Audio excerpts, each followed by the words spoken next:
Hi, my name is Thayer Period, and here's how I remade the beat to Poppin by Yeat, originally produced by Benjicold.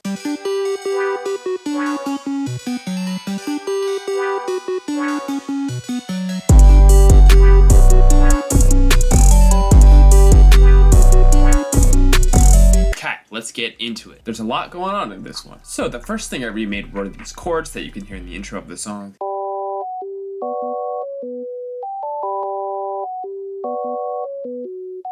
Overall, a very simple sound. We really just have a sine wave. I have our velocity mapped to the level just so I could manually turn some notes down in the piano roll. As you can see here, I have the velocity turned down on some notes in here, and that just makes them quieter. Then for effects, I just have an EQ with a high cut, a little bit of a resonant high cut, and a little bit of reverb. The next thing I added was this lead.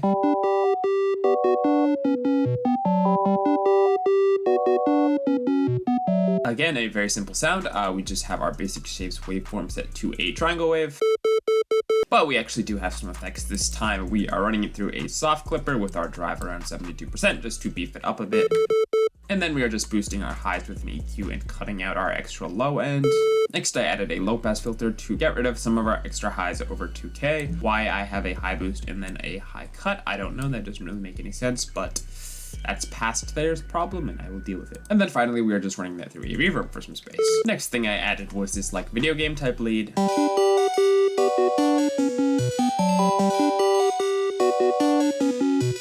This is probably the most complex sound to remake in the whole song. I made it in Serum, huge shocker. Here's how it sounds with no effects. To make our oscillator a waveform, I just took a basic sine wave and added some extra fundamentals with the wavetable editor. Essentially what you do there is just take your first one, this is your fundamental, and then you can add higher harmonics. As you see, it kind of adds some interesting stuff to the waveform. Then for our oscillator B again, I just have a sine wave as well, but we have our sync turned on to around 1.38 to just give it kind of a higher tone. We have the level on our oscillator B turned all the way down, and that is because we are using it to FM our first oscillator. Here's with no FM, here's with that FM. As you can hear, definitely brings it out a bit. Then I also added a noise oscillator to add some extra nice kind of like crispiness to our sound. I'm doing some fun stuff with this. I have the level turned down to around 32%, but I do have pitch tracking on, so our noise is actually changing pitch based on the note the piano is playing. Subtle, but you can hear there is a bit of a difference there. Now it's time to talk about the effects. I started by running it through Shocker, a bit crusher, using the downsample mode in the distortion with our drive around 25%. That's really where you get the meat of that sound. Then I'm just running it through a multiband compressor to kind of clean it up. That made it sound kind of harsh, so I then added a low cut and a high cut with an EQ. And as you can see, there's a little bit of a modulation on the frequency of that high cut with our envelope one, just to give it a little bit of movement. Then I'm just running it through a low pass filter. And this low pass filter is also being controlled by our envelope one. As you can see, the cutoff kind of closes over time, just to again add a little bit of pluckiness to our sound, followed by just a basic delay and reverb. The next thing I added was this other pluck.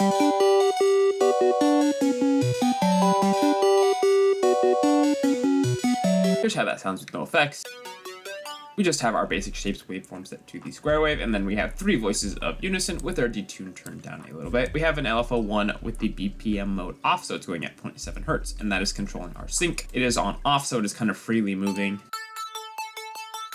whenever the sound is playing. As you can see, it is not being triggered by the note playing, so this gives it a kind of like free movement that continues as the notes play. It's not going to sound the same for every note that hits. We also have a low pass filter with the cutoff being modulated by our envelope one. Here's without it. As you can hear, just makes it quite a bit pluckier. Then for effects, I just started by adding a phaser. Gives it that nice kind of wah wah like squelchy sound. Then we are running that through just a low cut with an EQ and a basic delay and reverb. Next thing I added was this Mellotron flute. Not really anything to say here. This is just the Mellotron flute from Omnisphere. Then the final melodic sound I added were these like wub chords.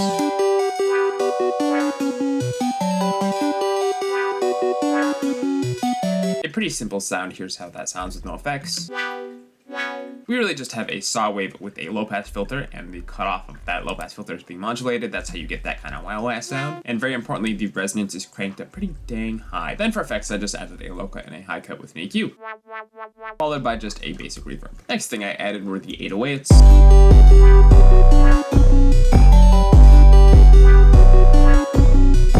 There's like a little extra thing in here I didn't talk about in the short remake, but there's just this square bass that is being layered over just the third 808 hit, just to kind of add a nice like crunch to it. I don't know if that's what they did in the original, but it was a good way to emulate it. We've got two different 808s here. We just have our basic spins. Then this is like $808. I don't really know what the actual name is, but it's like it's used on some Ken Carson song. I can't quite remember. But I ran just both of those through sausage fattener just to give them a little more punch, a little more beef. Then the last thing we got is drums.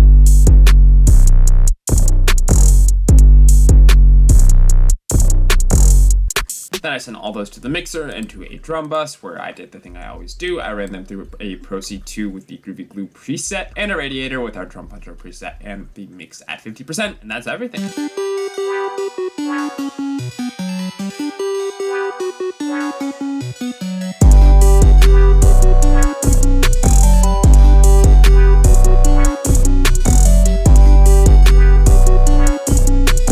If you want access to the Serum presets from this remake, or the one-shots of those Serum presets from this remake if you don't have Serum, or the project file from this remake, or any of my 190 plus other remakes, you can get access to all that on my Patreon for a very reasonable price. It's a great way to support me and help me continue to make these videos, and also get some new sounds if you're a music producer looking for that kind of thing. Patreon.com/prodtherapy. There will be a link up in the corner of the screen right now. So yeah, I hope that was interesting and educational and informative and all the other things that I usually say. Also, I don't usually say is subscribe if you're not subscribed. Actually, that feels corny.